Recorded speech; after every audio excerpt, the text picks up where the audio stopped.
Hello, welcome to OL 612 Conflict Management in our Organizational Leadership Program here at Western. My name is Sarah Sheldrick and I'm the professor for this class. Hi everyone. This is your welcome video. This is the video where I go over everything that has to do with the policy and the rules and what you can expect and what is this class about, and get all mucky and messy with what you can expect. I have the syllabus printed out here, and you can find it in Canvas. You found this video, so the syllabus is not far behind if you are scrolling around, and you probably already have it. And the things I'm going over, I have next to on the computer here, next to the video window, is the syllabus and everything Canvas on the side. So let's go for it. Welcome to conflict management. I want to be clear, this is not a conflict resolution class. This is not a debate class. This is not how to get to yes or how to win. This is a class based on developing a skill set on emotional regulation. I'm not a counselor or therapist. I am a professor who have been studying conflict for over 10 years. I study it in all sorts of ways. I'm also a mediator and negotiator for water conflict issues, and that's one of my specialty areas.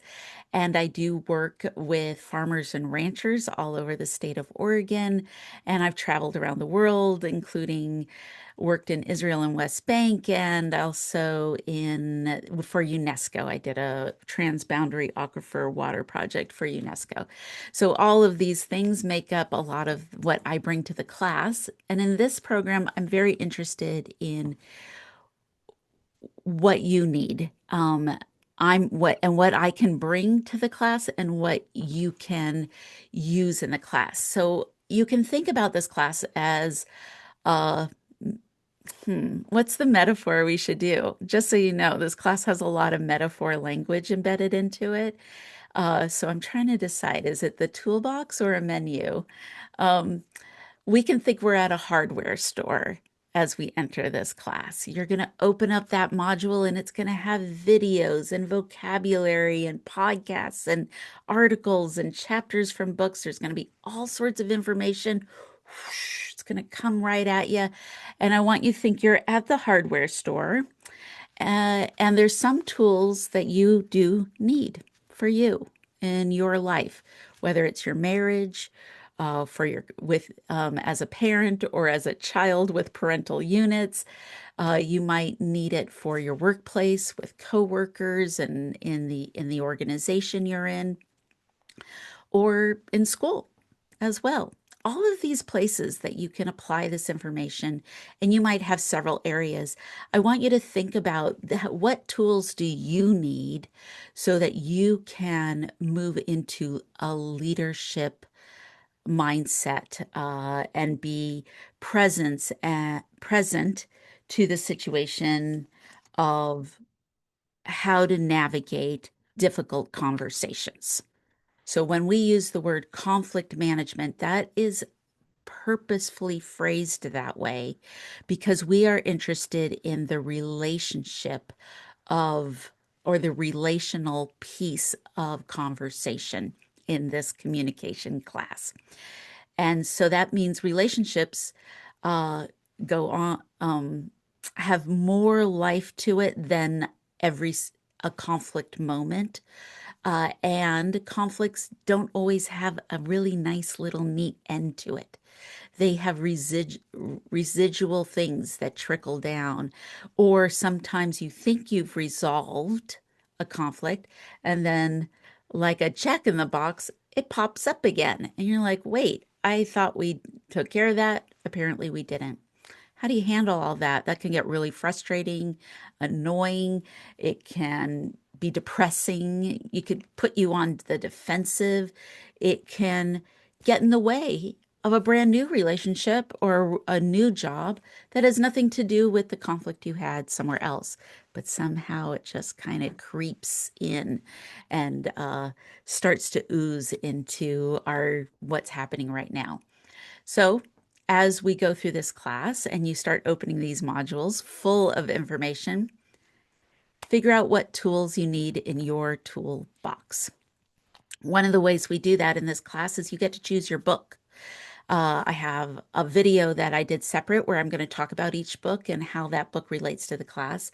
But as you're looking through the book list and you watch that other video, I'm really asking you to choose the book that will shape uh, how you move through the class and what you want to put emphasis on. I have a parenting book, I have a workplace book, I have a romantic relationship book. There's different ways that you can apply.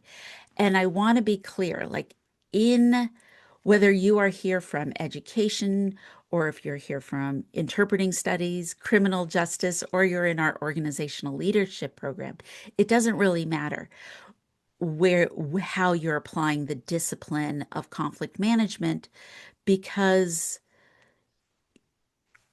what we're doing in this class is empowering you to be the best at your whatever purpose you've set forth, and learn how to navigate the difficult waters of relationships in all forms. Okay. So, on that note, I'm getting my notes ready too here. Got my notes here. This is a 10-week class.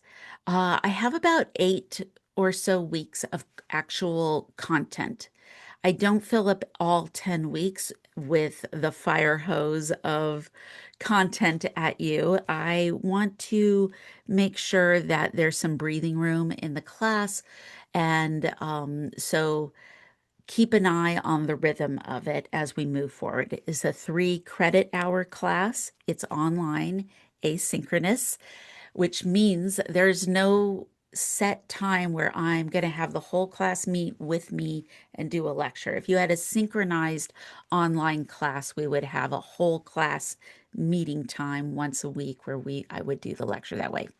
But I don't do it that way in this class. In this class, you are now using this video as the way you would use the first day of school. The first day of university classes is usually the syllabus day. I nickname it the silly day.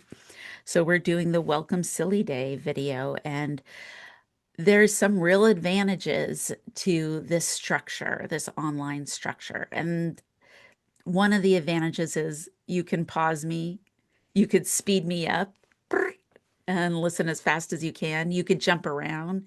You'd be like, wait, what did she just say? You can rewind me. Whatever you need to do. This box here and this vehicle of communicating at the class gives you a lot of power of how you want to interact. I do try and post a video every week for conflict management, and the materials that I go through in my tiny desk videos here are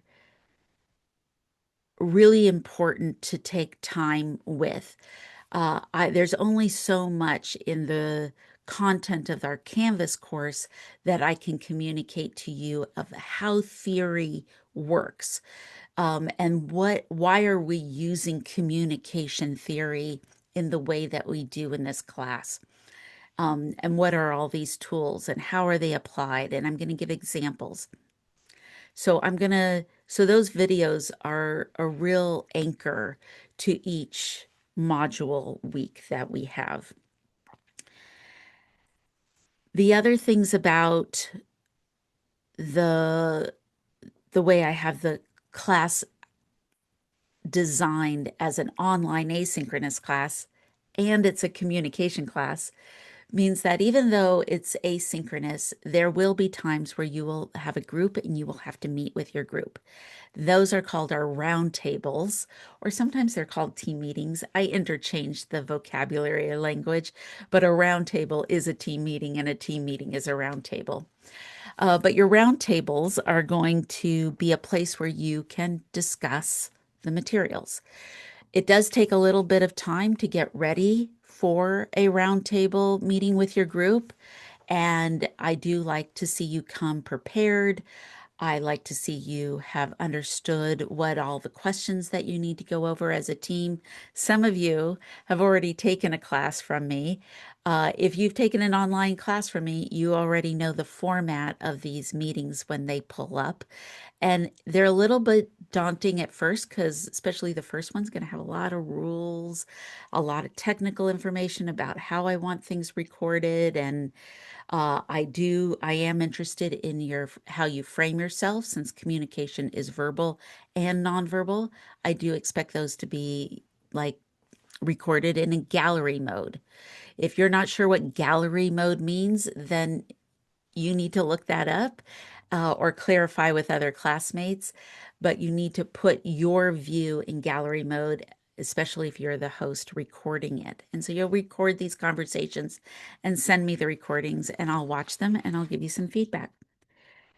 In your team meetings, besides the fact that I need you to come prepared and ready to go, I also expect you to be in conversation with your classmates. I expect there to be some dialogue. I expect there to be a little bit of back and forth. You will create your norms, your conversation norms and expectations. Usually, you want to create an order. There's all sorts of things you'll need to discuss with them on how you want to do this. But if it's just monologue, monologue, monologue, monologue, you're missing the point of the assignment. And I would like to see you, even if you come prepared, you need to speak in a conversational way. I do not want you to read unless you are reading a direct quote from course materials, from a video, from your book. Then it is appropriate to read um, the verbiage here, right? But everything else, like if I ask you, tell me about a video that stood out to you. You'd be like, oh, I really liked the Simon Sinek video on performance and organizations. I like that video. And then I would expect you to just talk to me. Just tell me why you liked it. If it sounds read at all, this will be the quickest way to not complete that assignment up to the standard that I'm expecting. The way you know how to articulate something and articulate an idea is what we are looking for. This is like a communication lab. It's like have you ever taken a science class where you have the lecture part of the class and you have written assignments and sometimes you have quizzes and then you have a lab and that's where you do the experiment. Well, since this is a communication class, you can think of your team meetings and any presentations as the laboratory where we practice our speaking skills.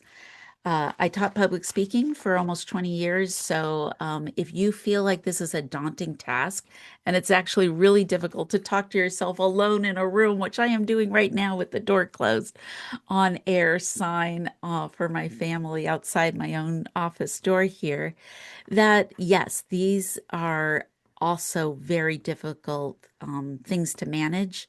Uh, and so if that feels really daunting to you, I'm right here. I agree. You're not going to get pushback on me from me on that. Uh, so let's figure out how to do it. Let's how to figure out how to develop that skill and get you the information and the tools that you need. And I'm a resource, not just Canvas, me. Like you can call me up. On the syllabus is my contact information.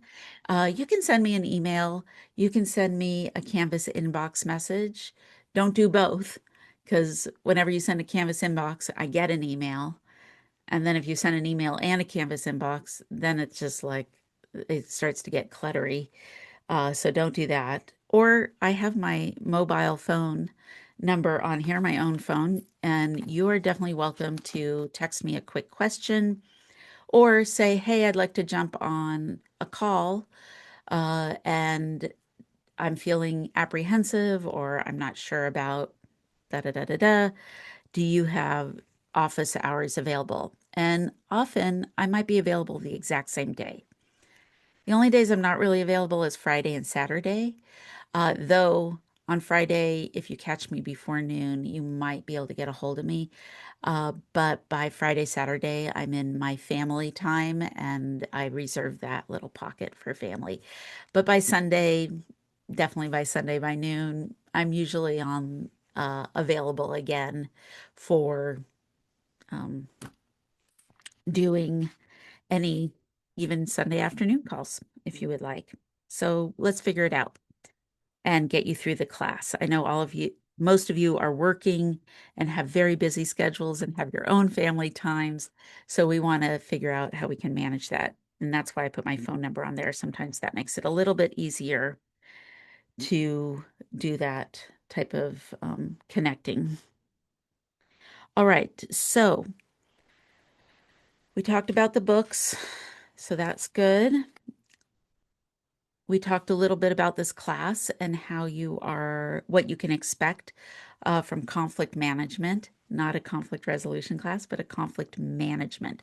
So we'll talk about this a lot throughout the term, but that word management is to really signal this idea of responsibility to the other, that in relational systems, we have responsibility to others and engaging in perspective checking, perspective taking. It doesn't mean you have to change your mind, but how you engage to understand other points of view other than your own is a vital skill. And it's also that management word is for yourself. We are going to think about how we are cultivating our own awareness of self, uh, and adaptability, flexibility, and being able to handle cognitive complexity. And with cognitive complexity is this idea of cognition and how we think through things and our attention skills. So attention is really important, and how you pay attention in a particular moment. Uh, you need to create some awareness around that. And do you have control over how you are attentive to the situation? Or can something bleep or bing or ding, or is our own agitation making us run to a distraction? So we are constantly being asked for our attention, and we are constantly being bombarded in a distracting way, like someone's tapping us on the shoulder. Should be our phones. Our phones are just tapping us on the shoulder all the time. We're like, stop, stop, right?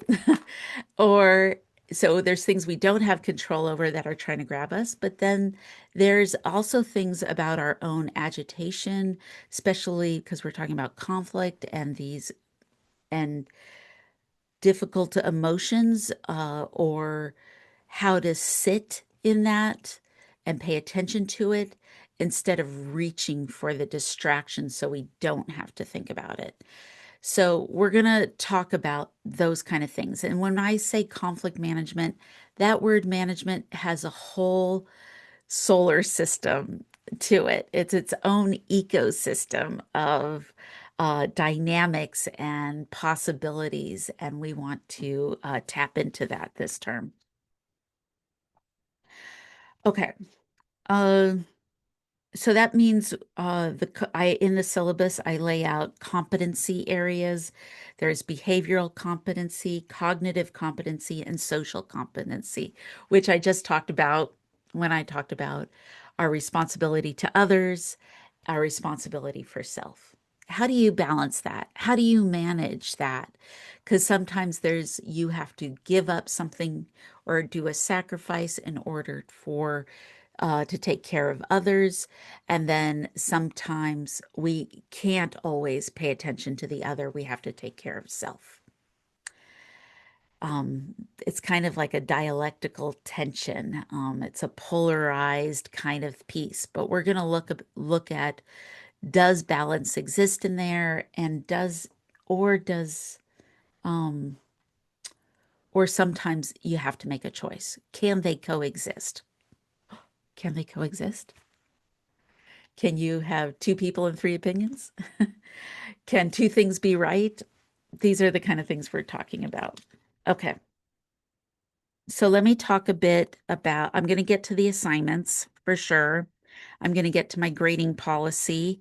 That takes a minute to talk about that. I hate to be too complicated about it, but let's just admit it. I'm complicated.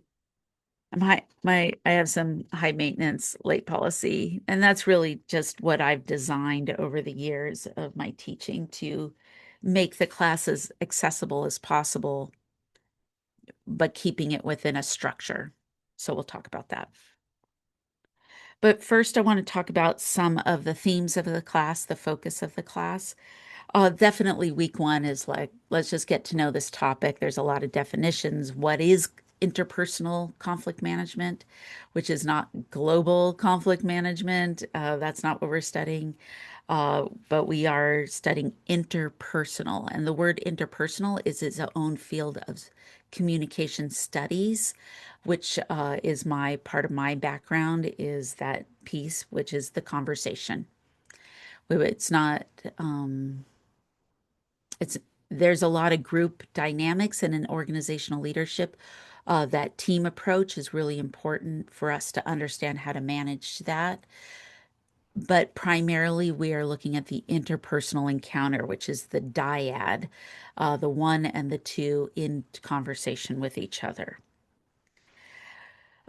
Once we get through all of this kind of history of conflict management studies, which used to be called conflict resolution, which used to be called peace studies, and it's about ready to change again, I think. So we're just on the cusp of a new transition to the words conflict management as well. I think it's going to be called like self-awareness studies, maybe. You can think of it that way. Um, when we get to week two is another foundation week. Week two is communication in intercultural encounters. So, intercultural encounters are communication cultures. I'm not talking about nationalities. I'm not talking about religion. I'm not talking about uh, politics. I'm talking about intercultural communication is the patterns and rituals and implicit norms that cultures have about when to talk, who talks first, who talks second, or how long you can talk, volume, all of these different, like, implicit meaning invisible rules of a culture that we can isolate to the communication piece of that, including time. How people perceive and experience time is considered its own culture group. So things like that pop up in week two. If you've taken a class from me before, it's really hard. I don't think of a single class that I don't need week two in. So if you've gone through this before, you're going to get a great refresher and be able to level up your intercultural communication skills. So don't shy away from, oh, I already know that. I'd rather you lean in and get better at it. Because in this class specifically, I have an assignment that comes up right after week two where you have to use children's books to find intercultural communication. We'll get to that later, but that's why I really want you to get refreshed and lean into week two. Week three is goals and interests, and this is another kind of foundational piece when we're studying conflict management. Goals are like, it's basically that if we were to get to yes kind of idea, like, what do I want? And who's in my way? How can I get where I want to go? Whether whatever your goal is in that interchange or transaction or communication event, so you can call it a transaction or a communication event. What do you want at the end of that? I need someone to turn in their work on time. I need help with the kids. I need you to remember my birthday. I don't know, whatever kind of the goal you might have that is causing a conflict or a dysregulation for yourself. But goals are not interests. And we're going to tease out in week three how to distinguish the difference between a goal and an interest.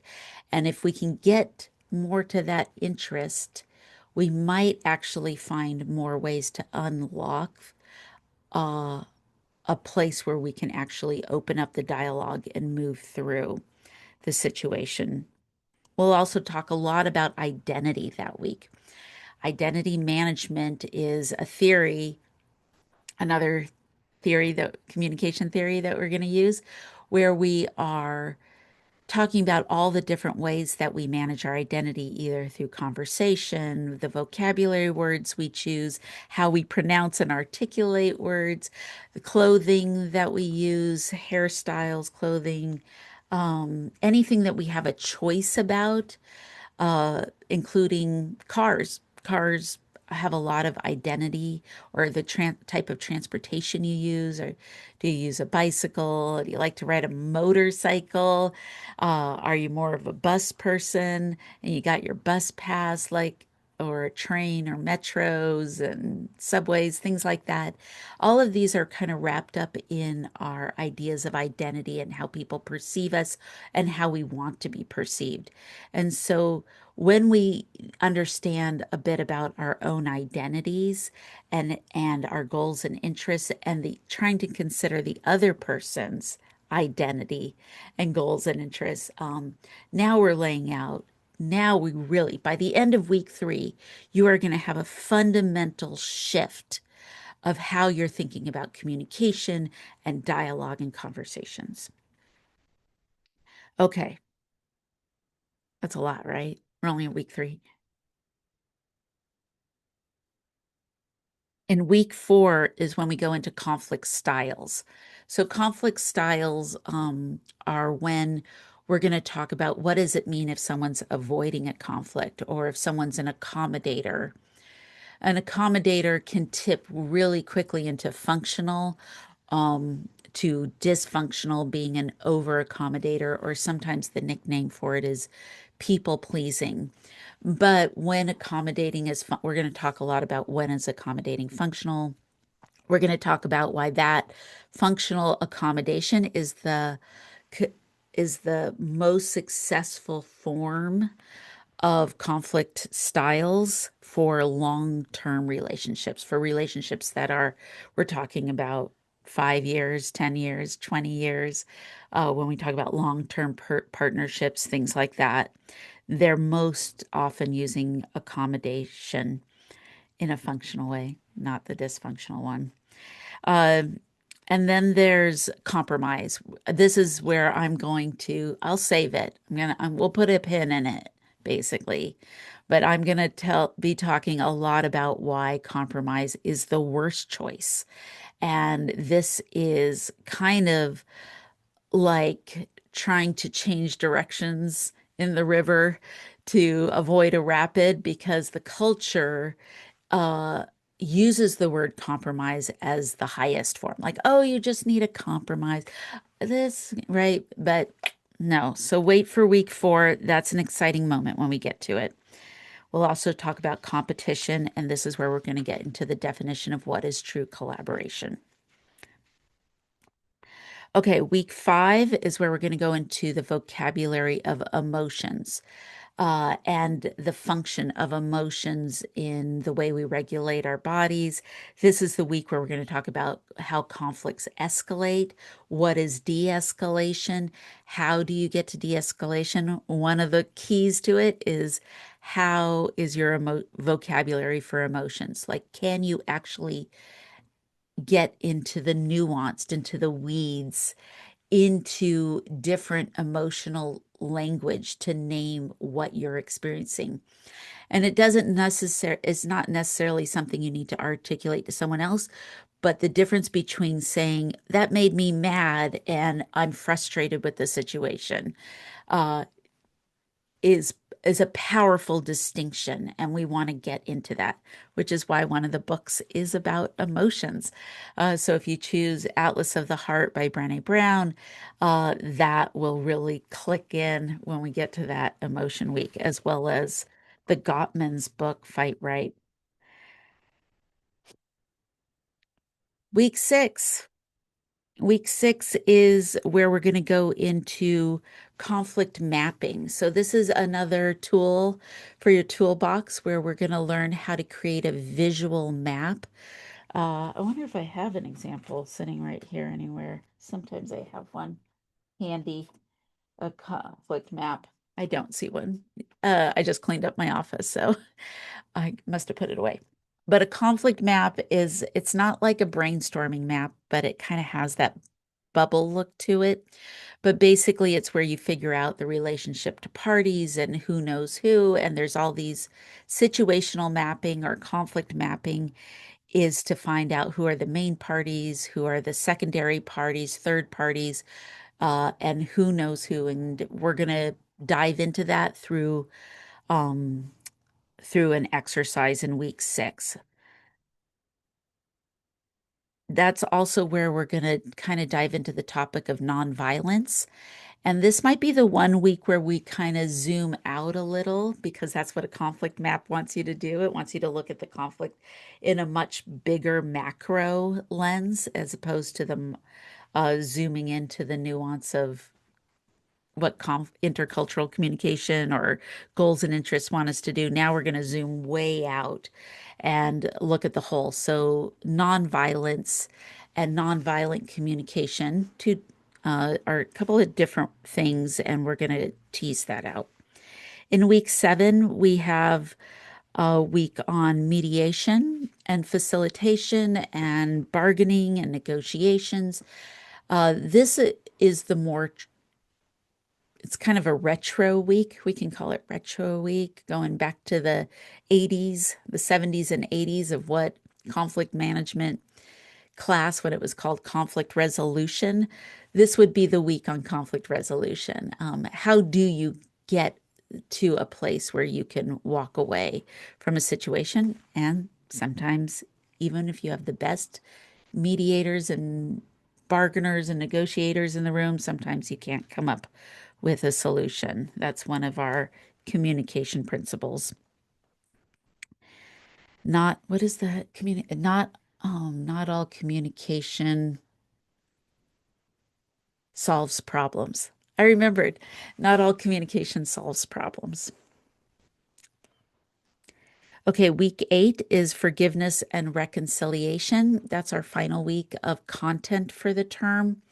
And this is where there's forgiveness. That's something different, which again is part of that mental health piece of the class that we're constantly uh, is the anchor of this class, is how you can take care of yourself. And then what does it really mean to reconcile? What is reconciliation and why are these two things different? So we will dive into that in week 8. That's a pretty intense schedule to get through this summer. And we'll do the best that we can to make the topic fascinating enough for you, in whether you're traveling with family or getting out of the heat or just getting back from the pool or the beach. We want you to feel like this class has content in it that is empowering you in the different things in your life that you want to apply it to. Okay, so I'm going to open up the Canvas with the modules and just go over some of the assignments you can expect and the late work policy. I'm going to do late work policy first since you've been waiting so patiently. So, late work policy is built with several layers to it. The first layer is that we have due dates. The due date, and sometimes I'll shift things if I feel like we didn't have enough time with something, but it's pretty much set. Then I have my assignments due at 9 p.m., not midnight. If you're used to 11:59 p.m. due dates, because that's how Canvas autofills an assignment due date, it automatically chooses 11:59, and I'm going in and manually changing it to 9 p.m. Okay, so give me a call or make that one of the questions when we meet up to ask me why. I don't want to really, there's a lot of different reasons why I do that, but I think if you're more used to a midnight due date, I have good news for you. You can still turn it in at 11:59 and not lose any points. I the Canvas will put a little late mark on it, but you have up to 12 hours, up till 9 a.m. the next morning to submit without losing any points at all. There's no reduction. It's considered on time. After 12 hours, after 9 a.m. the next day, is when we hit a 12-hour to 72-hour where I will reduce the points by 20%. Okay. And that's the most points you can lose for turning in something late is up to 20%. Uh, there's only one exception to this rule, and that's the round tables, the team meetings, and I'll go over that in a minute, but that would be the only exception. After 72 hours late or when the assignment closes on Canvas is when I no longer accept late work. And I don't have close dates on things, but you can expect things to close after 7 days. After about 7 days, I will close the assignment. I go in and do it manually just because I like to have a little bit more control over when that happens. But after 72 hours, even though that's what I put in here, you have a little bit of a buffer in there. Once an assignment is closed, I do not accept late work. The window is closed and I don't accept emails. It has to be through the Canvas system.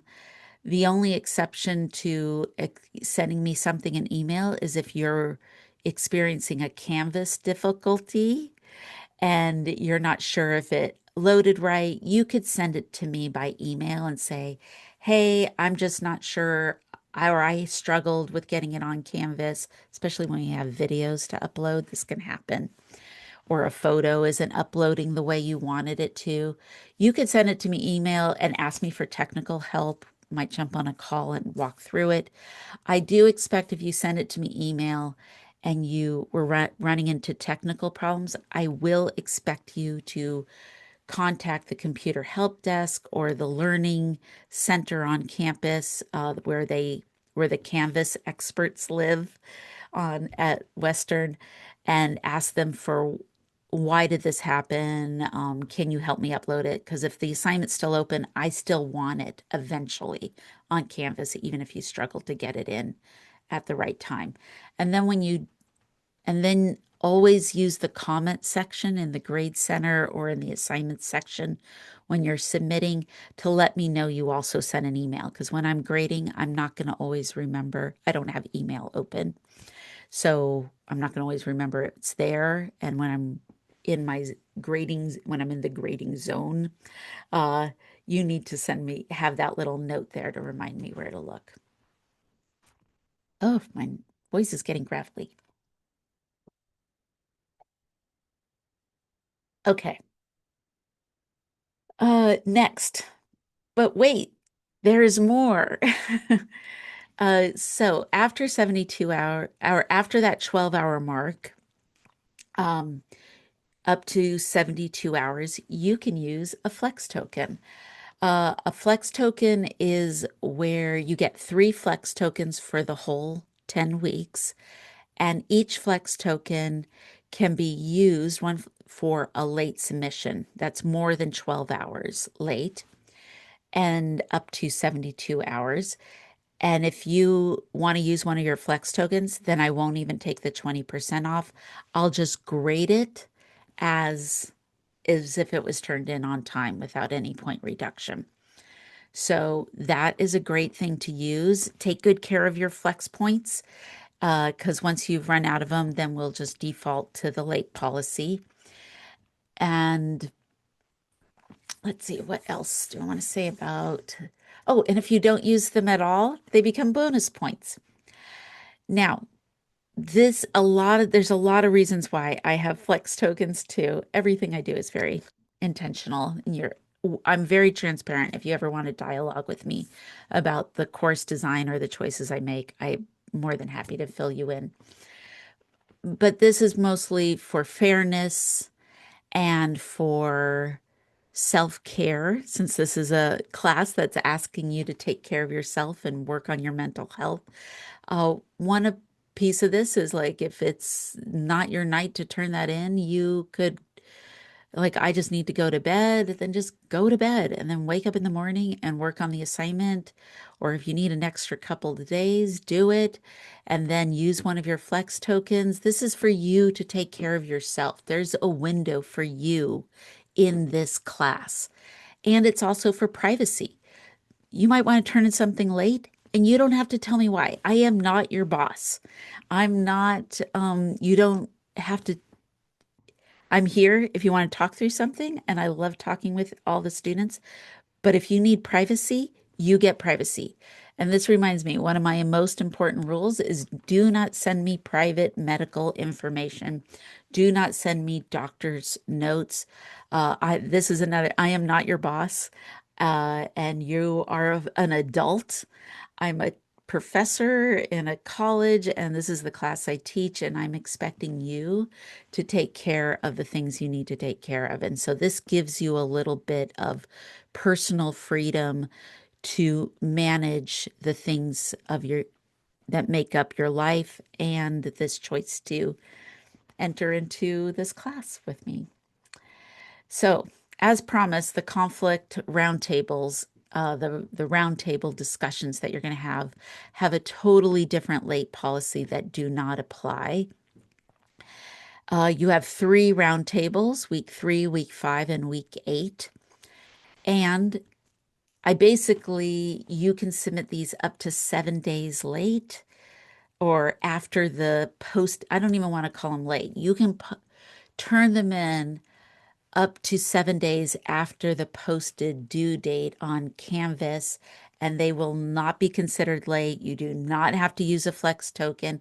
And if you need 8 days, just have your team contact me, and most likely it can extend it even further. And the reason for this is also because doing these roundtables, one of the most difficult parts of it is trying to find a time where everyone can meet online.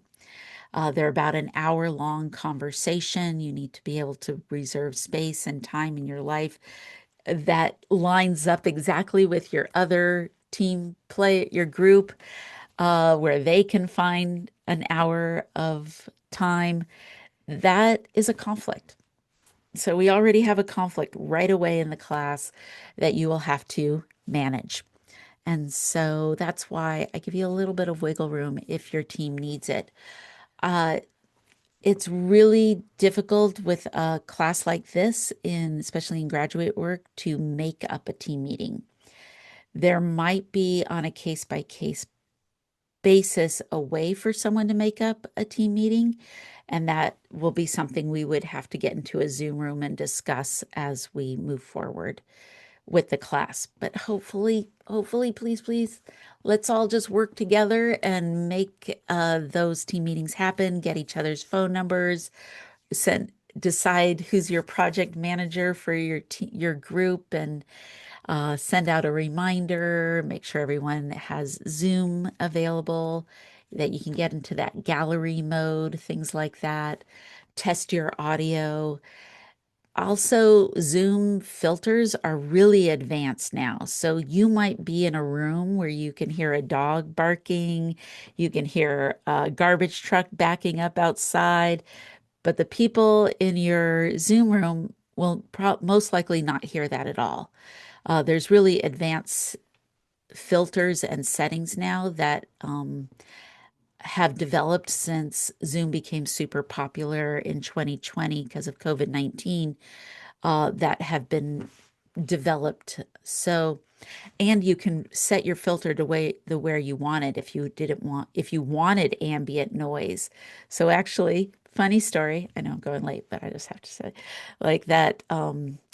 when I was attending a Zoom service online, whenever the congregation was singing, the Zoom mic would go haywire because it wouldn't really know what to do. But I told the person, because I do that, to turn down the ambient filter to 0, and all of a sudden you could hear all the voices singing in the congregation. So like there's actually really advanced sound filter things in Zoom. So you may not have to worry about that if you're worried about other sounds in the environment while you are putting this together. All right, let's see. What else? Yeah, that's the roundtables piece to this. The last thing I'm going to talk about are just a few of the assignments, and then I promise I'm almost done. Okay, assignments are we have an introduction discussion board. So we have discussion boards. We have an introduction one, and almost everything in this class has some media element to it. So we really want to ramp up your technical and media skills. If you don't feel like that's you, or you struggle with dealing with the software interface, I'm right here. Give me a call. Give me a bell, as they say, and we will help you navigate that. You could also sometimes put it into YouTube as a how-to and watch someone else do it. Unfortunately, on YouTube, check those dates. Sometimes it might be an older software of Canvas, not the most updated software. So you know how even Canvas has to go through software updates. So make sure you get one that matches what we're looking at, or just call me. I'm right here. There's going to be a few quizzes. These are just did you clicking through the module quizzes. There is some written reports where I'm going to ask you to pick out your vocabulary words that impacted you, pick out videos that impacted you, do a little journal reflection. We only have a few of those, not very many.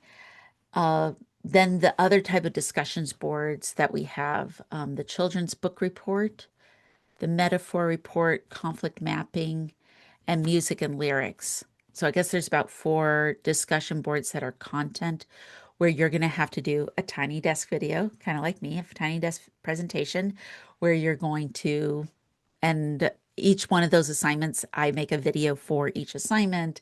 There's lots of examples. Again, I'm right here. I can't, if you send me the assignment before it's due, I'm not going to grade it before it's due, but if you want to make an office visit and have me look at the assignment with you, I will absolutely do that and we can talk through it together. So, again, right here. I already talked about the children's book report earlier in this video, the metaphor report, lots of metaphors.